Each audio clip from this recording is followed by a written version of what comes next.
Bien, messieurs, merci d'avoir répondu à notre sollicitation. Dans le cadre de la commission d'enquête parlementaire sur le maintien de l'ordre, dans le respect des libertés publiques et du droit à manifestation. Donc notre commission d'enquête a été initiée à l'issue, après les événements tragiques qui se sont produits à Sivens. Mais comme vous le savez sans doute, une commission d'enquête parlementaire n'a pas l'autorisation d'aller sur le territoire de l'information judiciaire.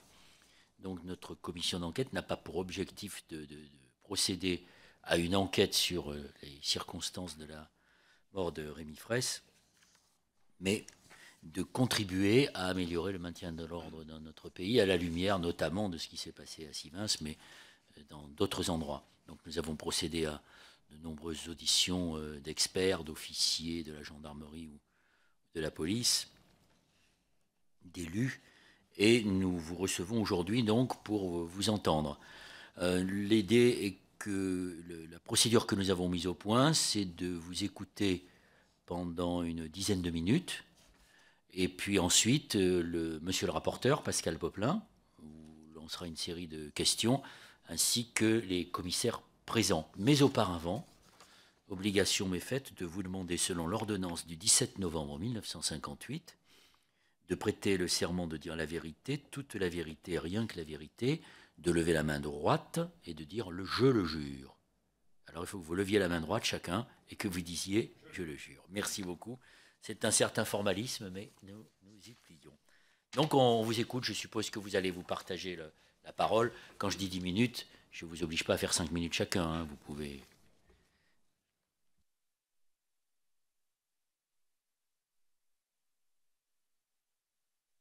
C'est ça. D'accord. Je veux vous remercier, Monsieur le Président et Monsieur le rapporteur, d'avoir accepté et d'avoir pris la décision de nous recevoir et de nous entendre après le courrier que nous vous avons adressé au nom des organisations tarnaises politiques qui sont donc l'Association des élus communistes et républicains, les Alternatives du Tarn, Europe Écologie Les Verts, le NPA, le Parti communiste français et le Parti de gauche qui s'étaient associés dans ce courrier. Moi-même, je suis donc le co-secrétaire du parti de gauche dans le Tarn. Nous avons fait cette interpellation devant la tournure inquiétante que prennent les événements depuis quelques semaines autour de la zone de Sivens et parce que nous considérons que nous sommes confrontés à un comportement pour le moins ambigu de ceux qui ont en charge le maintien de l'ordre républicain. Et donc, nous avons considéré qu'il était de notre responsabilité politique de vous interpeller et d'interpeller cette commission. En effet, quelle est la situation aujourd'hui ? La situation autour du projet de Sivens, les experts ont rendu leur rapport, ils ont donné raison aux opposants en grande partie en affirmant que le projet de barrage n'apparaissait pas comme une solution adaptée. La ministre de l'écologie a déclaré que ce projet n'est plus d'actualité. Et ça a suscité sur place une mobilisation des partisans du barrage qui ont décidé de passer à l'action avec une stratégie de la tension qui mobilise des personnes sur le terrain, mais aussi des élus, des responsables syndicaux agricoles. Et les derniers week-ends ont été marqués par des actions notamment des occupations de la voie publique interdisant la circulation sur un certain nombre de routes autour du site de Sivens. Pour nous, il n'est évidemment pas question de dénier à ces personnes qui ne sont pas de notre avis, puisque nous sommes effectivement opposés à ce projet de barrage, et il n'est pas question pour nous de leur dénier le droit de manifester. Ce droit que nous revendiquons pour nous-mêmes de toute façon. Ce qui pose problème, en l'occurrence, c'est le comportement des forces de l'ordre dont la neutralité, qui devrait être la règle, ne nous semble pas respectée. Et je voudrais apporter à votre commission quelques faits que nous avons relevés. La journée du 1er février, qui a été déclarée journée mondiale pour la sauvegarde des zones humides. À cette occasion, des animations étaient prévues sur le site de Sivens, destinées à sensibiliser le public à la problématique des zones humides.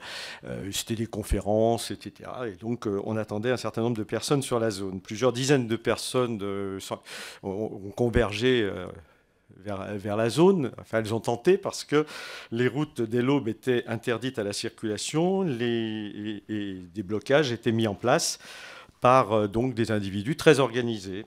Et parmi ces personnes, il y avait des gens qui étaient équipés de treillis, de brassards. Donc, ce n'était pas une action spontanée, bien évidemment. La circulation était interrompue avec donc des barrages de véhicules. Et sur chacun des points où cette circulation était interrompue, les gendarmes étaient présents. Et donc, ils n'ont jamais... Ces forces de l'ordre ne sont intervenues pour rétablir la circulation et ils ont laissé les manifestants parfaitement libres de leurs actions. Plusieurs fois, les gendarmes, quand sollicités par des personnes qui voulaient se rendre sur le site, ont répondu que on ne passait pas. Et ce blocage s'est poursuivi toute la journée dans une ambiance pour le moins cordiale entre les personnes qui barraient les routes et les forces de l'ordre présentes. Par contre, un peu moins cordial entre les personnes qui voulaient se rendre sur le site et les gens qui bloquaient les routes, et avec des agressions physiques, des menaces verbales, dont Patrick Rossignol, donc élu, vous parlera tout à l'heure, puisqu'il en a été victime lui-même. Il y a eu plusieurs incidents qu'on peut qualifier de graves, à un moment donné, qui auraient pu avoir des conséquences graves. À un moment donné, un véhicule de pompiers restait bloqué parce qu'il devait se rendre sur le site. Il avait été appelé pour porter secours à une personne qui avait été victime d'un malaise, qui n'avait aucun rapport d'ailleurs avec ces événements, mais bon, il y avait besoin de passer. Le véhicule a été bloqué par les manifestants. Une autre personne qui décidait, enfin, qui voulait se rendre sur le site avec son véhicule a été arrêtée par ces individus qui étaient là. Ces individus ont constaté qu'il transportait dans sa voiture des cagettes de nourriture et un vêtement, et donc ils ont soupçonné, à juste raison d'ailleurs, que ces denrées étaient destinées aux personnes qui occupent le site. Ils ont alors ouvert les portes du véhicule, se sont saisis des objets, s'en sont vantés d'ailleurs sur leur site internet, puisqu'ils ont pris en photo ces objets, et avec un commentaire qui se voulait humoristique, merci aux collaborateurs des zadistes pour leurs dons. Et ce qui est grave, c'est que la personne qui a porté plainte, puisqu'on lui a volé ces choses, ces objets dans son véhicule, dans sa déclaration de plainte, dit: les gendarmes présents ne sont pas intervenus pour empêcher ce vol. Et à notre connaissance, aujourd'hui, les personnes qui ont été à l'origine de ces agissements n'ont pas été inquiétées. Et les événements comme ça se sont poursuivis sur la zone. Une personne avait stationné son véhicule et l'a retrouvé quelques heures après avec 4 pneus crevés. Il est allé déposer plainte au commissariat de Gaillac, la ville la plus proche. Et je veux dire que je ne peux pas résister à l'envie de vous lire la façon dont cette plainte a été saisie. Ouvrez les guillemets, « Aucune constatation n'a pu être réalisée par nos soins car la victime n'a pas amené les roues complètes dégonflées. » C'est-à-dire que les gendarmes supposaient que la personne allait venir avec 4 pneus dégonflés, enfin 4 roues. Donc on voit un petit peu l'ambiance sur le terrain.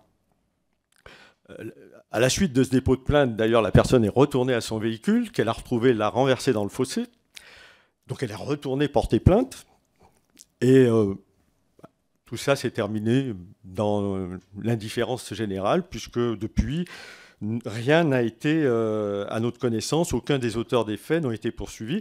Je rappelle que ces faits se produisent sur une zone qui est truffée de gendarmes. Le véhicule en question, à 200 mètres, il y avait un groupe de gendarmes qui était en faction. Bien. Toujours ce 1er février, une réunion de coordination des opposants était prévue sur la zone. Compte tenu des blocages, cette réunion a été annulée sur la zone et déplacée sur la ville de Gaillac, qui est à une dizaine de kilomètres. Des personnes, dont je faisais partie d'ailleurs, se sont réunies dans un appartement privé, donc qui a été mis à disposition par un militant, une militante en l'occurrence. La réunion a soudainement été interrompue par l'arrivée ils étaient 4 ou 5, je ne me souviens plus exactement, gendarmes, armés, au motif que quelqu'un avait été agressé dans la rue et s'était réfugié dans cet appartement. Bon. La scène se déroule sur le palier, dans une très grande tension. Une des personnes qui était dans l'appartement prend la décision d'essayer de filmer ce qui se passe parce que c'est un peu tendu. Et un gendarme veut l'en empêcher. Je m'interpose pour dire, attendez, soyons calmes, etc. Le gendarme pointe son pistolet taser à 50 cm du visage de la personne en lui disant d'arrêter de filmer, sinon ça va mal se terminer. Bon, heureusement, un gradé arrive et devant l'incohérence de cette situation, il a demandé à ses hommes de partir et finalement tout s'est terminé dans le calme. Mais je rappelle que tous ces faits se déroulent dans un immeuble, hein, dans un lieu privé où des gens se sont réunis. Hein. Un peu plus tard dans la journée, puisqu'il y a eu plusieurs exactions commises, les personnes se rendent, on décide d'aller porter plainte. Enfin, un certain nombre de personnes victimes d'exactions décident d'aller porter plainte à la gendarmerie de Gaillac. Et donc, nous les accompagnons en groupe, puis on se retrouve à une trentaine devant la gendarmerie de Gaillac pour donc déposer ces plaintes. Là, je pense que c'est les faits les plus graves de la journée, et Patrick Rossignol en parlera, je pense, encore tout à l'heure, puisque devant la gendarmerie de Gaillac, et là je vais lire la déposition d'une des personnes, donc une déposition qui a été faite auprès du procureur de la République, donc c'est-à-dire si cette disposition comporte des faits avérés inexacts, cette personne est passible de poursuite. Hein. Vers 17h, nous avons vu débouler 3 véhicules qui se sont garés à proximité du poste de gendarmerie. 5 personnes en sont sorties, se sont dirigées rapidement dans notre direction. L'une était armée d'une barre de fer d'environ 60 cm de long. Je continue. Nous avons essayé de discuter. La tension est montée d'un cran lorsque la personne armée d'une barre de fer a violemment saisi l'appareil photo d'un journaliste présent sur place pour le fracasser sur le sol. Nous sommes devant le commissariat, devant la gendarmerie de Gaillac. Les gendarmes observent la scène depuis la guérite d'accueil, sans intervenir, malgré les demandes répétées qui sont faites via l'interphone. Ils se décident enfin à intervenir suite à l'agression du journaliste. Et donc les personnes finalement sont raccompagnés à leur véhicule et repartent tranquillement. Des plaintes sont déposées. Depuis, nous n'avons aucune nouvelle de ces plaintes, du devenir de ces plaintes, et aucune personne n'a été inquiétée. Et ces incidents se poursuivent depuis un certain temps sur le site. Le week-end suivant, une personne arrivant sur le site dans son véhicule voit le site étant toujours occupé, hein, cette personne voit une autre personne qui est en train pris dans une altercation. Elle le fait monter dans son véhicule pour l'emmener. Les manifestants opposants au barrage qui sont là renversent le véhicule avec les personnes à l'intérieur.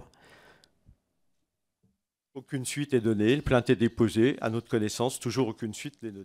Tout ça n'est malheureusement pas une nouveauté, c'est quelque chose qui dure autour du site de Siemens depuis assez longtemps, plusieurs mois en tout cas, et qui avait d'ailleurs commencé il y a plus d'1 an, puisqu'il y avait déjà eu une agression avant même que les travaux aient commencé sur le site, puisque une vingtaine d'individus, à un moment donné, étaient venus avec des véhicules, avaient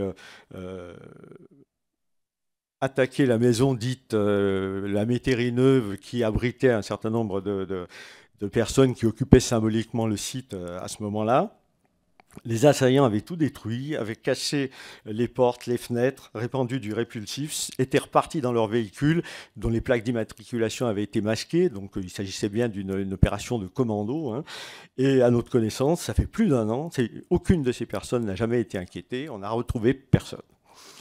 Donc ce qui est constant dans tous ces cas, et c'est la raison pour laquelle nous avons décidé de vous interpeller, c'est l'attitude que l'on peut qualifier de complaisante des forces de l'ordre, Jamais, depuis plusieurs mois, aucun des individus coupables de ces exactions n'a été inquiété.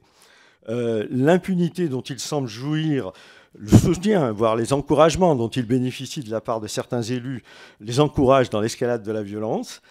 Le fonctionnement même de la démocratie est en cause, puisque pas plus tard que dimanche, une candidate à l'élection départementale a été agressée.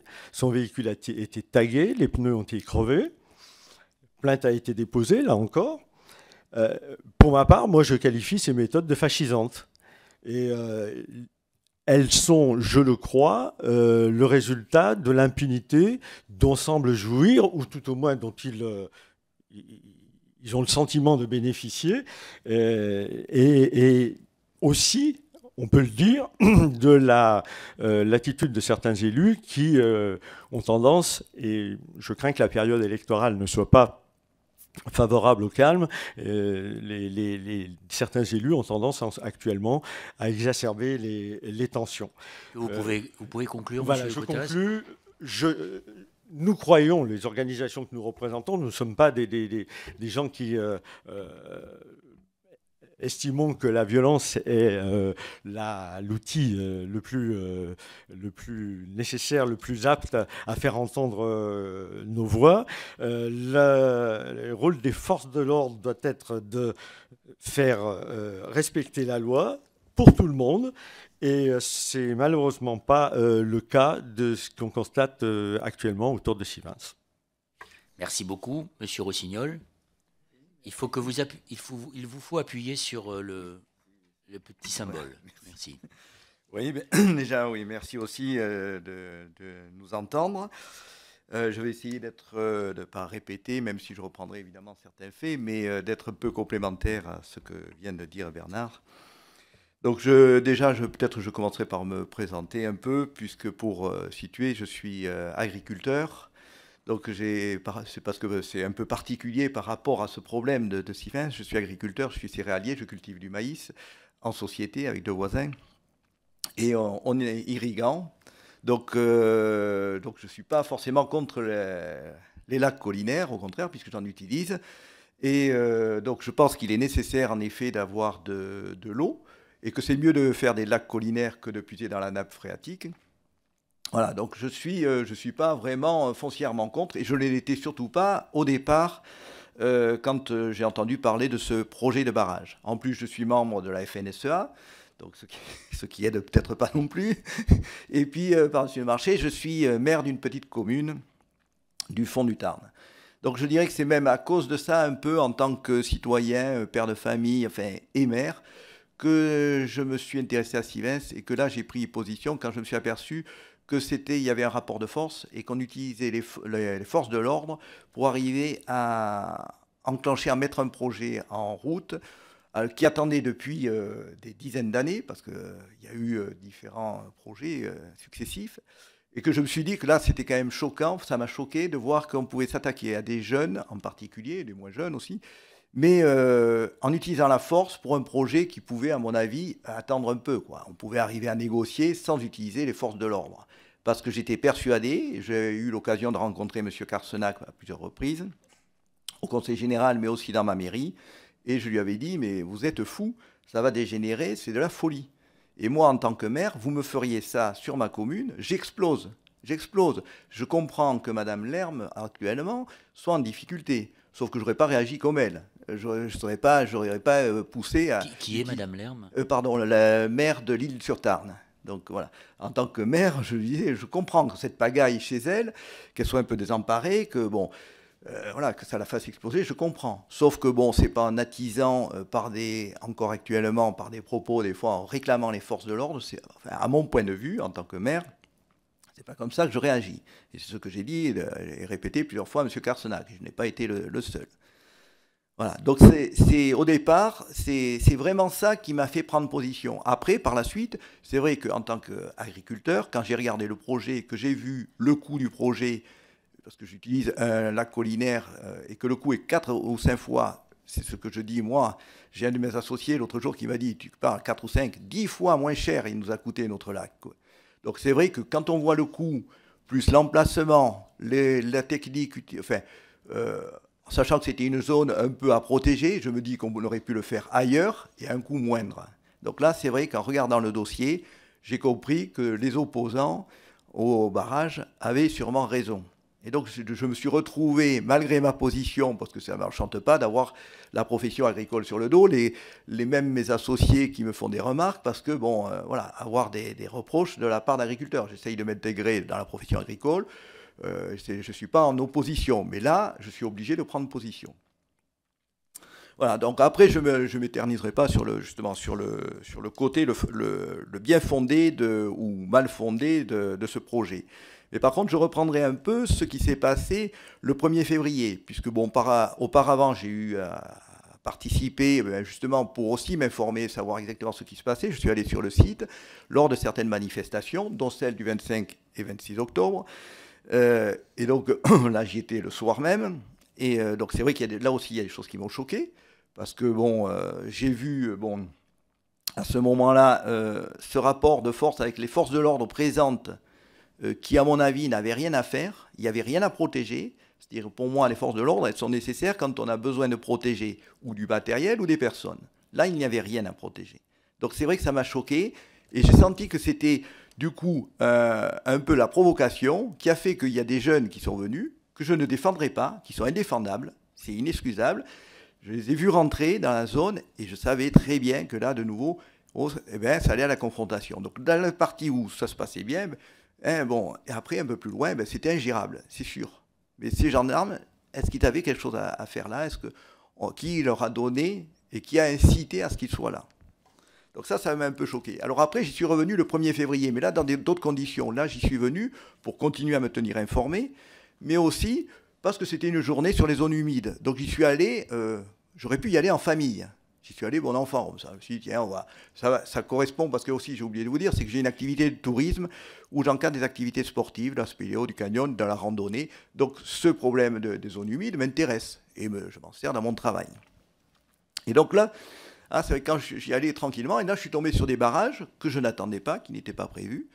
Donc je me suis garé un peu avant, je suis à la rencontre, parce que bon, pour moi c'était des agriculteurs, donc je suis allé à la rencontre en disant, ben, on va discuter. Je ne vois pas pourquoi j'irais discuter qu'avec un côté, je vais discuter avec les autres. Avec certains, ça s'est bien passé, on a discuté technique, je pense que c'était vraiment des agriculteurs, mais après j'ai eu des gens qui m'ont menacé, et là j'espère que ce n'est pas des agriculteurs. Parce que quand on se fait bousculer, comme je me suis fait bousculer, menacé avec des barres, en disant on va te retourner ton véhicule avec la fourche du tracteur, dégage, pauvre con, et tout un tas d'insultes. Vous êtes maire. Eh bien, j'espère que vos électeurs, ils vont... comment il m'a dit? J'espère que vos électeurs, je retrouve la phrase... c'était, enfin bon, voilà. J'espère que vous cracheront à la gueule quand ils sauront que vous soutenez ces rats. Et il y en a un autre qui dit, ce n'est même pas des rats, c'est encore pire, cette merde. Voilà le genre de phrase, enfin, où évidemment il n'y a aucune possibilité de discuter.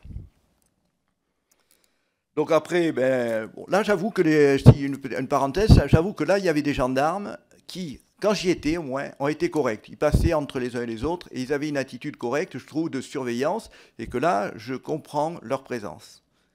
Ça n'a pas été le cas, parce que j'ai eu d'autres versions, des gens qui ont trouvé que quand même, il y avait un parti pris, peut-être un moment après. Voilà. Bon, enfin, le fait est, c'est que je suis après parti sur Gaillac, et je pense que c'est là où la journée a dégénéré, et là, je pense que là, il y a quelque chose de très choquant de la part des forces de l'ordre, où on voit vraiment une ambiguïté. Je suis arrivé donc dans la réunion, puisqu'on m'a dit qu'il y avait une réunion, donc j'ai voulu continuer à m'informer. Donc je suis allé à cette réunion. Une fois que j'étais en haut, j'ai appris que bon, ben, il y avait des pro-barrages, entre guillemets, qui arrivaient dans la rue. Donc je me suis dit, bon, j'ai déjà discuté avec certains, mon rôle de maire. Bon, je ne suis pas, je pense, voilà, dans l'habillement, dans la tenue d'un sadiste. Donc je vais peut-être pouvoir m'interposer, ce que j'ai fait. Donc je suis descendu dans la rue, vers une place où ils étaient. Là, j'ai voulu leur dire d'arrêter. Et bon, voilà. Je me suis fait insulter, menacé encore avec des barres. Donc c'était là où on voyait des gens en treillis avec des badges, enfin des scotch là qui leur servaient de bande sur le bras. Et les gendarmes, je dirais même étonnamment, sont arrivés très très vite. Et là, il y a une discussion sur la place entre les gendarmes et ces pro-barrages. Et il ne s'est rien passé. Je pensais qu'ils allaient intervenir et puis, bon, en voyant ce qu'ils avaient dans les mains, intervenir. Non, ils ont discuté et puis ils sont remontés très rapidement, en me bousculant presque au passage, pour arriver en effet devant l'appartement, où ils étaient même plus nombreux que 4 ou 5. Il y en a 4 ou 5 qui sont montés, mais ils étaient plus nombreux, équipés. Alors là, c'était vraiment de l'équipement. Là, ils ne venaient pas juste pour relever les identités. C'est vrai que ça aussi, c'était choquant pour quelqu'un, moi, qui n'a pas l'habitude. Et il y a une personne, celui qui se faisait passer pour agresser, ce que, personnellement, ayant vu la scène sur place, bon, je doute un peu. Peut-être qu'il a pris un coup, mais enfin, quand il me montrait sa joue, il n'était pas défiguré. Donc, bon, j'ai quelques doutes. Enfin, bon, je veux bien. Enfin, vu ce qu'il a raconté dans la dépêche après, j'ai quand même de plus en plus de doutes. Hein, parce que passer comme ça, faire croire qu'il passait par hasard. Voilà. Donc, à partir de là, bon, il s'est passé ce qui s'est passé dans l'appartement, que je n'ai pas vu. Mais après, quand tout le monde est reparti, je suis allé à mon véhicule et là, je l'ai trouvé fracassé. Bon, il est évident que c'était avec des barres, parce que les traces sont très nettes. Tout le pare-brise, la vitre latérale, tout était fracassé. Donc je suis revenu, j'étais accompagné à la gendarmerie. Et là, c'est le second épisode. Je suis rentré en gendarmerie, j'ai porté plainte. On a écouté ma plainte gentiment pour ce qui concerne du véhicule, pas pour ce qui concernait les menaces. On m'a fait remarquer, on m'a demandé si j'avais pas vu quelqu'un se promener avec une arme blanche. J'ai dit non, puis j'ai mis quelques doutes vu ce que j'avais vu. On m'a dit ah non, mais vous n'allez pas quand même douter d'une plainte qui a été portée. Donc j'ai senti déjà un peu deux mesures différentes, puisque bon, moi on ne prenait pas vraiment toute ma plainte, et puis de l'autre côté, bon, maintenant il fallait pas la mettre en doute. Quand je suis sorti, c'est là où je suis sorti, on a commencé à discuter parce qu'on m'a demandé en tant que maire si je pouvais porter une plainte sur entrave à la voie publique. Et le temps que je discutais, en effet, les voitures sont arrivées, 4-5 personnes sont sorties, et là j'ai appelé à l'aide, j'ai demandé à l'interphone, aux gendarmes, j'ai dit, bon là je pense qu'il va être nécessaire que vous sortiez, il y a des gens qui arrivent avec des barres dans les mains. Le gendarme qui était en faction me dit « Non, non, ils n'ont rien dans les mains, je ne vois rien. » J'ai dit « Mais si, vous voyez bien qu'ils n'ont... » « Non, non, de là où je suis, je vous affirme, monsieur, ils n'ont rien dans les mains. » Donc ils ont attendu qu'il y ait l'agression sur ce jeune journaliste, plus les 2 autres personnes. Au passage, entre parenthèses, il se trouve que ils avaient tous les deux, je dirais que c'est des Français d'origine maghrébine. Donc est-ce que ça a joué aussi? Est-ce qu'ils ont été ciblés par les agresseurs? C'est possible aussi. Enfin bon, il y avait des appareils photos, je pense, qui ont joué aussi. Et là, quand j'ai rappelé pour la seconde fois, donc il a fallu que j'appelle une seconde fois pour que les gendarmes sortent. Ils sont sortis qu'à ce moment-là. Ils nous ont séparés. Et là, à côté de moi, j'avais un des pro-barrages. Enfin, pro-barrage, pour moi, voilà, je dirais quelqu'un c'est un peu un genre de milice. Hein. Parce que pour se promener toute la journée quand même avec des barres sans que les gendarmes interviennent dans une ville comme Gaillac, c'est quand même très très grave. Et là, je montre la personne, je dis regardez, le gendarme l'a ceinturé gentiment, comme une accolade. Là, la personne en question a jeté la barre à travers les grilles de la gendarmerie. Et là, on l'a relâché. Après, nous, on s'est mis sur le côté. Les autres là, ils sont allés discuter à côté des voitures et les ont laissés partir sans relever les identités. Par contre, quand une des personnes du groupe a commencé, c'était un journaliste là, qui a commencé à râler un peu, un gendarme, et je pense que c'est un gradé, je pense a perdu un peu la maîtrise et commencé à injurier, à dire « vous m'emmerdez tous, que ce soit d'un côté ou de l'autre, vous m'emmerdez tous ». C'est vrai que de la part d'un gradé, je pense que c'est déjà aussi choquant. Et voilà, donc est-ce que vous pouvez avoir la gentillesse de conclure? Votre témoignage est très intéressant, bien sûr. Alors ça, c'est pour dire voilà, cette ambiguïté et que ça aurait pu terminer par un drame. Être conscient que ça aurait pu, si c'était arrivé devant la gendarmerie, j'imagine la presse, ce que ça aurait fait comme scandale au niveau national. Alors après, bon, voilà, ça c'est le côté gendarme. Mais on parle souvent justement du problème des gendarmes, des pro- et anti-barrages. Et je pense qu'il y a souvent une catégorie de personnes qu'on oublie, dont on n'a pas un peu parlé tout à l'heure, c'est les élus. Et la responsabilité des élus. Parce que je ne pense pas que les gendarmes, ils ont reçu des coups, ils ne savent pas où ils en sont un peu, ils sont perdus. J'ai discuté avec certains qui m'ont dit que même en interne, vous le savez peut-être, en interne, eh ben, ça frictionne un peu parce que on leur donne des ordres et puis des fois on leur dit protégez un tel, quelques jours après, ah non, là ceux-là maintenant il faut les mettre de côté ou s'en méfier. Donc je pense qu'ils sont un peu perdus. Et que les ordres, ils obéissent normalement. Sauf que des fois, à Gaillac, je pense qu'ils prennent des initiatives qui ne correspondaient pas à des ordres qu'ils avaient dû recevoir, hein, j'espère, parce que je trouve que là, il y a une initiative très très bizarre. Et donc les élus, moi, m'inquiètent. Parce qu'au départ, dès le départ, ils sont responsables. C'est-à-dire que si on n'avait pas incité à envoyer force de l'ordre, on n'en serait sûrement pas là. Et actuellement, comme disait Bernard, on est en campagne et on continue à attiser. Alors il y a deux positions. Il y a ceux qui attisent et qui en ont marre et qui attisent et qui, et que ce soit des élus, je parle départementaux, mais aussi syndicaux, hein. On est en train d'attiser, de soutenir les uns contre les autres, à décrier une ZAD avec des gens. Il ne faut pas oublier que dans la ZAD, pour moi, c'est pour les avoir rencontrés, c'est une société en miniature. Il y en a certains qui sont paumés et sûrement délinquants, mais il y en a d'autres, il ne faut pas oublier que quand même, ça pourrait être nos enfants, et que dedans, il y en a qui ont quand même des capacités intellectuelles quand même élevées. C'est-à-dire qu'il y a des ingénieurs, il y en a une qui a fait Sciences Po. Enfin bon, c'est pas des... Il y en a avec qui ont des valeurs en plus, qui ont un idéal et qui ont des valeurs. Et moi, je conseillerais d'aller les voir, parce que moi, j'ai été surpris en les rencontrant, hein. J'ai agréablement surpris. Et donc là, je voudrais que les élus soient un peu plus responsables et réalisent que le projet a été dit, on le suspendait, et qu'ils l'affirment, et que maintenant, ils prennent des décisions en disant, on reprend la négociation. Mais on n'est pas là pour attiser jusqu'à ce que ça explose, avec l'idée derrière de pouvoir retourner la population, voilà, je termine, et la récupérer pour les élections en disant on envoie les forces de l'ordre et on se montre un peu autoritaire. Voilà. Je pense que là, voilà, je pense qu'il y a un problème grave au niveau des élus. Merci. Merci beaucoup. Vous avez pu témoigner longuement. Oui, merci. L'un et l'autre. Je vais passer la parole à Pascal Poplin. Oui, merci, Monsieur le Président. Dans le courriel que vous nous avez adressé le 10 février dernier, sollicitant une audition de cette commission, et que vous venez de développer, s'agissant de certaines personnes souhaitant exprimer leur soutien au projet de barrage, puisque j'ai bien compris qu'il y avait sans doute différentes catégories de personnes, un projet de barrage dont d'ailleurs je n'ai pas personnellement une vision aussi nette que celle que vous avez exprimée, qu'il serait définitivement abandonné sous une forme ou sous une autre. Hein.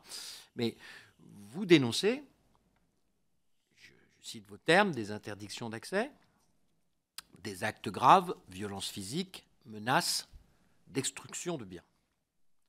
Et vous évoquez fort justement, pour qualifier ces faits, s'ils sont avérés, et pour certains, ils semblent l'être, je pense en particulier à la voiture de M. Rossignol, le terme d'exaction. Vous avez aussi tout à l'heure utilisé les termes de stratégie de la tension. Cela m'amène à poser deux questions à M. Cotas-Cordier. De tels faits sont-ils l'apanage des seuls groupes qui se revendiquent du soutien au projet? Et quel terme emploieriez-vous s'agissant des modes d'action de certains de ceux qui se revendiquent de l'opposition au projet et que vous n'avez pas évoqué, à la différence de M. Rossignol, qui en a un peu parlé en précisant qu'il n'était pas lui-même en tenue de zadiste? Je vais, puisque nous sommes, monsieur le rapporteur et moi-même, face à vous, enfin pas face à vous, pour vous écouter. Donc moi j'ai entendu avec beaucoup d'intérêt les témoignages que vous avez formulés, qui correspondent assez bien à ce que moi-même j'avais pu voir sur le terrain à une semaine du drame, c'est-à-dire une tension très grande, avec le sentiment pour ceux qui occupent le terrain d'être soumis à des formes d'intimidation et quelquefois d'humiliation. Vous êtes élus les uns et l'un et l'autre. Donc l'idée, c'était de savoir comment se fait-il que depuis si longtemps, il n'y ait pas eu de discussion, de médiation par l'intermédiaire des élus, mais ce que j'entends de la part de Patrick Rossignol, c'est qu'une grande majorité des élus ne se trouve pas dans une volonté de médiation, mais plutôt de stratégie de tension. Et donc ça nous pose, nous, le problème de la question du maintien de l'ordre. Nous avons écouté le général qui dirige l'école de Saint-Astier, nous avons entendu le général Favier qui commande la gendarmerie, et nous savons que le maintien de l'ordre est assuré par des hommes qui sont bien formés et qui, normalement, ont pour vocation, non pas d'aller à l'affrontement, mais de maintenir à distance. Et donc, est-ce que vous n'avez pas le sentiment que sur place, justement à cause de l'occupation dans le temps de cette ZAD, qui remonte déjà à plusieurs mois, est-ce que vous n'avez pas le sentiment que les hommes qui sont envoyés sur place pour maintenir l'ordre ne sont peut-être pas formés à ce type d'occupation et sont un petit peu, non pas, je ne sais pas si c'est le mot perdu, c'est pas le mot qui convient, mais n'arrivent pas à s'adapter à ce à quoi ils ne sont pas habitués, puisque les opérations de maintien de l'ordre, en général, ça se fait dans un temps bref, et puis ça passe, alors que là, c'est sur la grande durée. Donc, on est, j'allais dire, à Sivins comme à Notre-Dame-des-Landes, ou comme à Roibon, mais à Sivins où la tension est quand même très grande, on est sur un cas d'école où l'on voit comme cette difficulté qu'ont les élus, les syndicalistes, quand ils ne sont pas forcément de la FNSEA, votre témoignage est d'autant plus intéressant que vous êtes membre du syndicat majoritaire qui est extrêmement favorable au barrage. Comment il est difficile de trouver des outils de médiation. Et donc c'est aussi ça qui nous intéresse, de voir par votre témoignage d'élus et de représentants du peuple, pourquoi on en est arrivé là. Alors, vous avez expliqué, hein, mais qu'est-ce qu'il faudrait faire pour qu'on arrive à trouver des lieux de médiation et des outils de médiation quand l'occupation est de très longue durée. Alors, pour vous préciser que notre rôle, on a entendu vos témoignages qui sont accablants, pour certains, sur le comportement des forces de l'ordre, sur le côté, non pas complicité, mais disons, cette espèce de facilité qui est donnée à certains et pas à d'autres. C'est enregistré par notre commission d'enquête, mais notre rôle n'est pas de revenir sur ces questions, c'est d'entendre ce que vous dites. Et nous, notre rôle, c'est de savoir comment, de votre point de vue qu'il vivait au quotidien, vous êtes en plus agriculteur et irrigant, comment on peut trouver des pistes qui permettraient d'éviter ce genre de choses. Alors, il y en a une, et j'arrête là après, qui est formulée par beaucoup, c'est de revoir, et je pense que le gouvernement y travaille, c'est de revoir les procédures d'enquête d'utilité publique, qui, à mon avis, serait la clé pour éviter ce genre de conflit.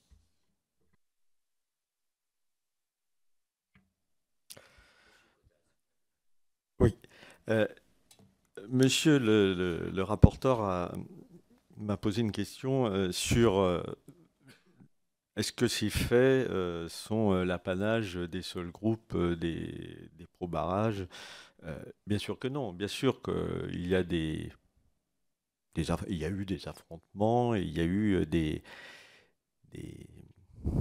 on peut dire des exactions, si on utilise ce terme, de part et d'autre.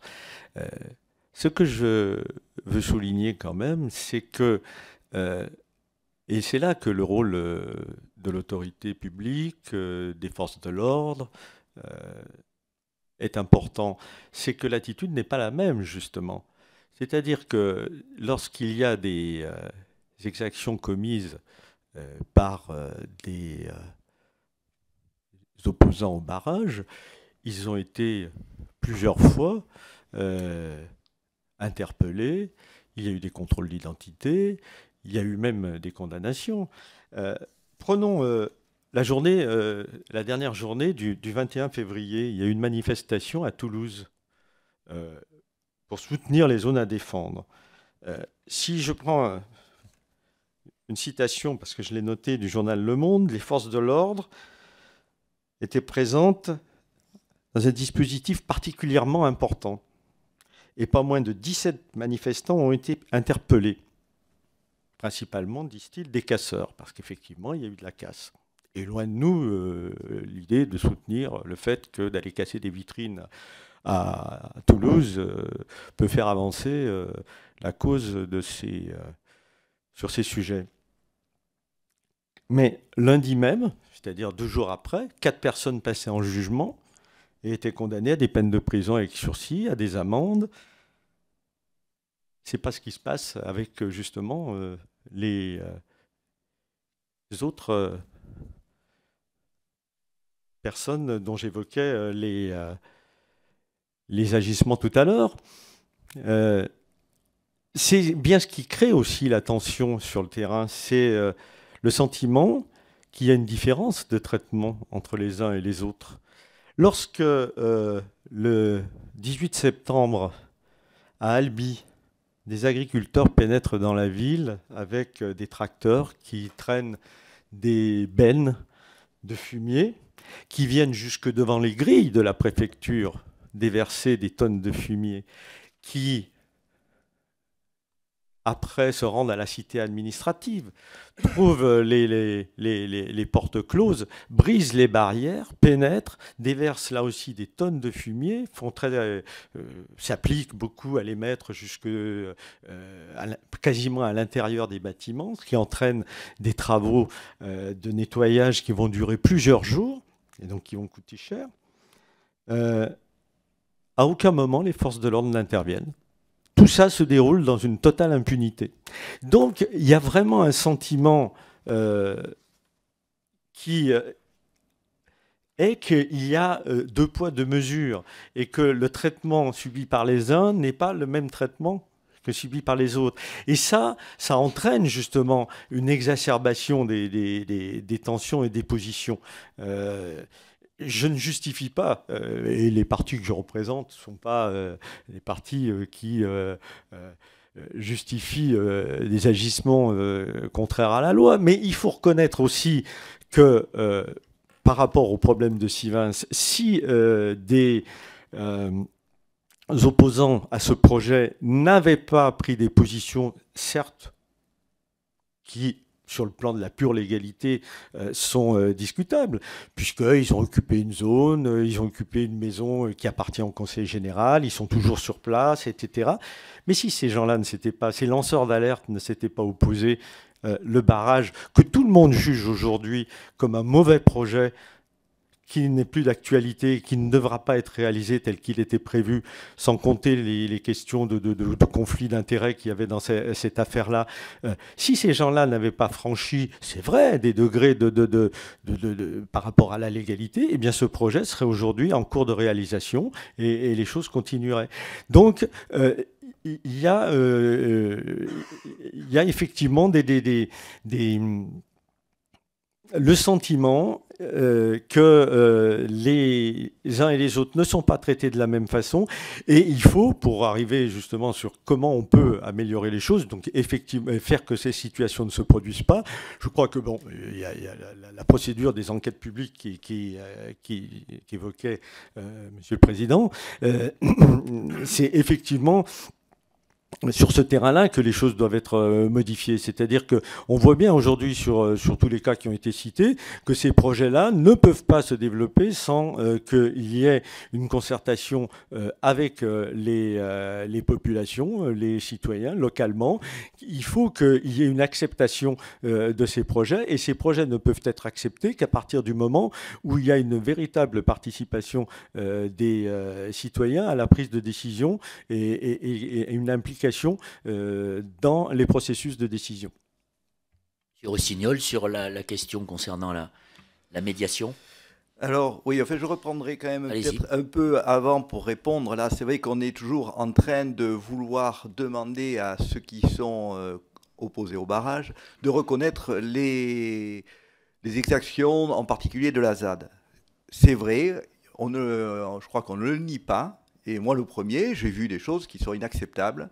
Mais voilà. Mais je voudrais que aussi, justement, ça ne soit pas toujours dans le même sens, qu'on reconnaisse quand même aussi et qu'on compare un peu les dégradations qu'il y a eu, c'est vrai, de vitrines, par exemple, au Conseil général.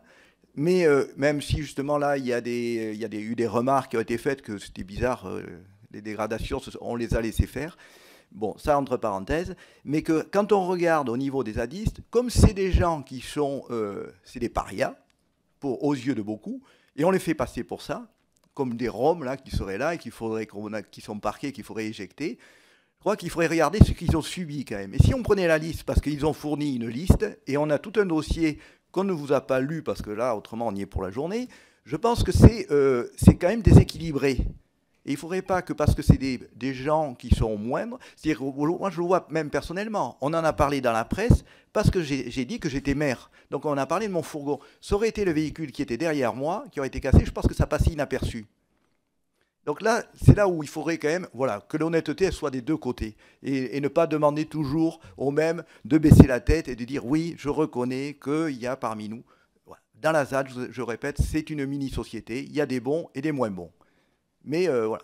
Donc ça, c'est... Après, pour revenir un peu sur justement comment un peu arriver à le gérer. Je pense qu'en effet, il y a l'enquête d'utilité publique, mais, et où on doit aussi pousser à ce que le citoyen s'implique davantage. Mais je pense que déjà dans les études, au départ, là, il y a un problème et qu'il faudrait peut-être revoir. C'est-à-dire que ce n'est pas normal qu'un organisme comme la CACG, qu'on connaît dans le monde agricole et qu'on critique, même si on l'utilise, on le critique. Hein. Moi, sur le lac collinaire que j'utilise, il y en a on a mis la CACG de côté. Bon, donc là, je pense que dans les études, il faudrait peut-être qu'il y ait déjà plusieurs intervenants, que ce ne soit pas qu'un seul et qui en plus est le constructeur. Donc là, c'est encore pire. Après, il y a les études. Je pense qu'il y a une difficulté où pareil, j'accable un peu les élus, mais je reconnais que quand on est... Je les comprends pour participer à des réunions de la communauté de communes, au SCOT, on reçoit des pavés qui sont difficiles à lire, parce qu'on en reçoit en quantité. Je suppose que le conseiller général, c'est pareil, même s'ils ont plus de, peut-être, disponibilité que moi dans une petite commune en tant que maire. Mais c'est souvent illisible, et c'est des trucs énormes. Donc je comprends qu'on vote en confiance. Ce que j'aimerais maintenant, c'est qu'ils reconnaissent leur erreur, et qu'ils disent, bon, ben oui, on l'a lu, mais bon, on n'a pas très bien lu, bon, ben on fait marche arrière. Et je dirais qu'en tant que montagnard, je dirais, ben, des fois, le bon choix, c'est de savoir faire demi-tour. Et je leur dirais, ben, essayez d'y penser un peu. Et qu'ils se rendent compte qu'en plus, bon, il y a des suspicions, et que, bon, c'est un moment d'élection, je pense que, ben, il serait peut-être bon aussi un peu de redorer notre blason en tant qu'élu. Après, il y a le rôle du préfet, justement dans ce côté de conciliation qu'il est en train de jouer, mais qui n'a pas été joué dès le début, qui a été, je pense, influencé par les élus, et où puisqu'il y avait ça a changé entre-temps, voilà, qu'il y en a eu deux, et qui ont justement joué le jeu du rapport de force pour décaper cette zone, avec l'aide des forces de l'ordre. Et là, je pense qu'il y aurait dû y avoir de la part du préfet un rôle de médiation d'entrée, et ne pas attendre maintenant pour le faire, hein, et puis ne plus arriver à maîtriser ces élus qui continuent à jeter de l'huile sur le feu. Et avec un problème aussi qui est peut-être justement de ce rapport où chacun se rejette la balle actuellement. C'est-à-dire que l'État dit c'est au Conseil général de prendre la décision dit non, l'ordre, c'est pas de notre ressort. Donc chacun se renvoie la balle, la commune est désemparée parce qu'elle n'a pas de moyens. Donc c'est peut-être là aussi où il y a peut-être une réflexion à avoir, savoir comment on peut, justement, qui c'est qui peut avoir peut-être prendre un peu l'initiative dans ce cas-là d'une négociation. Et puis... Et si après il y avait le problème de la formation de la gendarmerie, je pense que là en effet il y a peut-être, alors j'ai l'impression que moi je connais pas bien la gendarmerie, c'est pas mon domaine, mais qu'il y a différents niveaux. Pour avoir discuté avec certains gendarmes qui sont de mon secteur, ils ont été envoyés là-bas, mais je pense pas qu'ils aient de préparation, ils sont plus dans la relation humaine quand ils sont chez moi à Dourgne que dans le rapport de force, et que ces gendarmes-là sont quand même désemparés quand même. Et que donc là, ils ne sont pas tous formés à la même école. Voilà, en gros, je pense, les points que j'avais à reprendre. Sur le dernier point, on va arrêter là, puisque je pense que nous n'avons pas plus de questions à vous poser. Oui, il y a des formations différentes. Enfin, ceux qui sont vraiment formés sont les gardes mobiles, qui sont formés à l'école de Saint-Astier, qui est considérée comme une des meilleures écoles au monde en termes de conception de maintien de l'ordre. Mais les autres ne le sont pas, et donc ils peuvent être confrontés effectivement à des situations comme celle que vous avez décrite, où un gendarme est capable de sortir un taser alors qu'il est dans un lieu privé et qu'ils ne sont pas du tout formés pour ça et que ce n'est pas du tout la règle. En tout cas, nous verserons au dossier de notre commission d'enquête tous les éléments que vous nous avez fait parvenir par écrit. Si vous en avez d'autres à nous faire parvenir, il ne faut pas hésiter à le faire. Et nous vous remercions d'avoir accepté notre invitation qui nous éclaire sur ce qui s'est passé avant et ce qui se passe après, et qui est aussi un des éléments que l'on doit intégrer dans notre commission d'enquête parlementaire. En tout cas, comme vous pouvez le constater, cette commission d'enquête parlementaire a souhaité entendre tout le monde, y compris ceux qui sont opposés à ce barrage et qui ont des témoignages aussi importants que les vôtres à nous apporter. Merci beaucoup. Merci aussi.